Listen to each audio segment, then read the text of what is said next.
Get ready for the dictation. Start. Madam Deputy Chairman, the main question for consideration of this House is whether the increase in the passenger fares and in the freights that has been proposed by the Railway Minister should have the support of this House or not.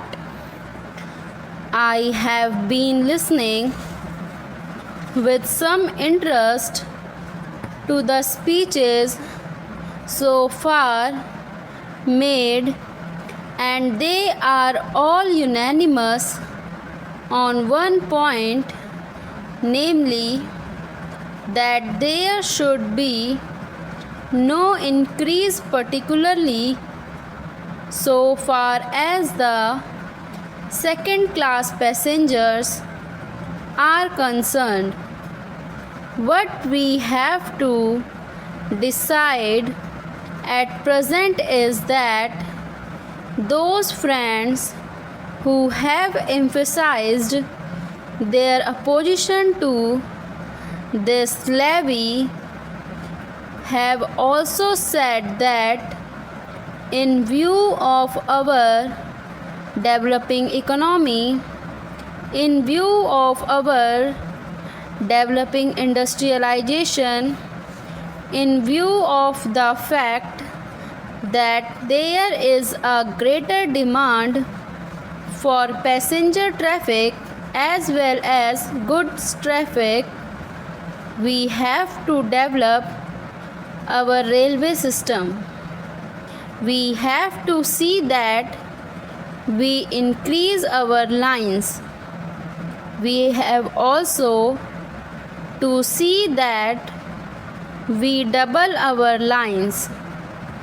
We have also to see that the production of the locomotives, wagons and coaches is increased with greater rapidity.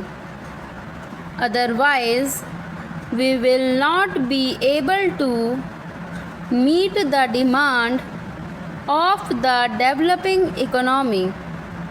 It is also agreed that according to the recommendations of the Pay Commission, we all feel that our workers, our laborers are entitled to DA, which will be to the tune of rupees 12 crores.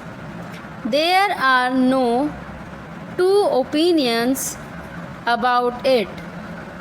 It is also demanded that so far as amenities to the workers are concerned regarding their privileges and concessions or the repairs to the stock are concerned, there is very urgent need that we should see that our workers do not strain themselves.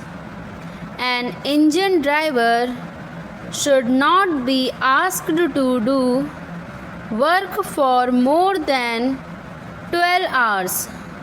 Similarly, others in the railways should also have further concessions so far as leisure, rest and leave are concerned. It is also agreed, and it has been emphatically stressed on all hands, that the second class passengers are not getting amenities which they should get. The greater portion of the income comes from the second class passengers, and the position is that they are not getting their dues by way of rest and comfort which are necessary for them. I appreciate that effort is being made, that so far as sleeping accommodation and provision of fans to the second class passengers are concerned, something is being done. But this does not touch even the fringe of the problem, and when we see the second class passengers huddled together like cattle, not even having sufficient air to breathe in, we feel that there is something seriously wrong with our railway administration. We have also to see that the stories that we had about the supply of wagons to the coal mines and to our steel industry is not there. Madam, it is a strange chain of events that the minister who was in charge of steel and who gave statements in a way implying that the railways are not doing their part well, is now saddled with that responsibility, and I am sure he must feel double responsibility because he knows how the industry has suffered or was likely to suffer. As the Minister of Steel, he charged the Railway Ministry of not doing things which should have been done. So now these are the problems that we have to meet, and the question arises how to meet them. I quite understand that there could be some economy effected in administration.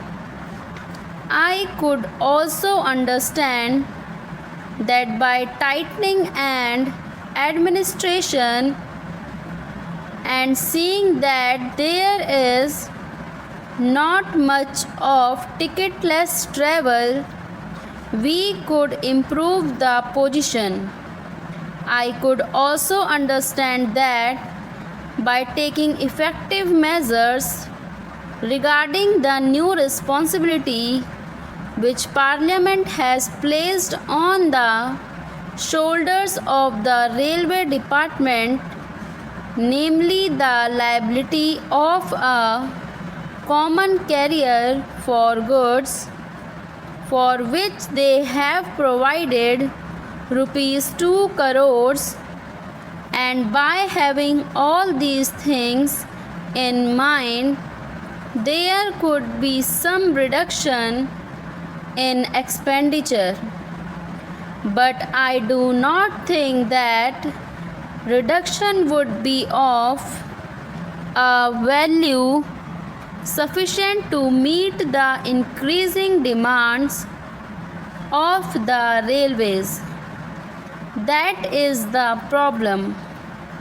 It is true that it will be hard to increase any fare. It would be hard to increase any freight. We do realize and we do appreciate it, and as representatives of the people, we do feel every day that our people are being taxed more and more.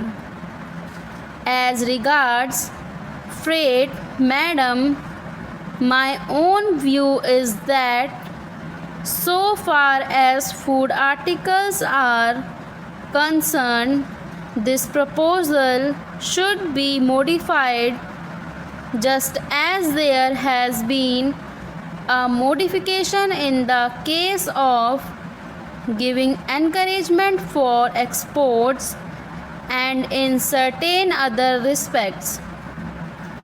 Similarly, I feel that so far as food articles are concerned, the proposal should be modified on the other things. These freights may continue as proposed. In this way, the danger that has been pointed out by honorable members, and to a certain extent correctly, that if the prices of food articles go up, that would create difficulty, would be avoided.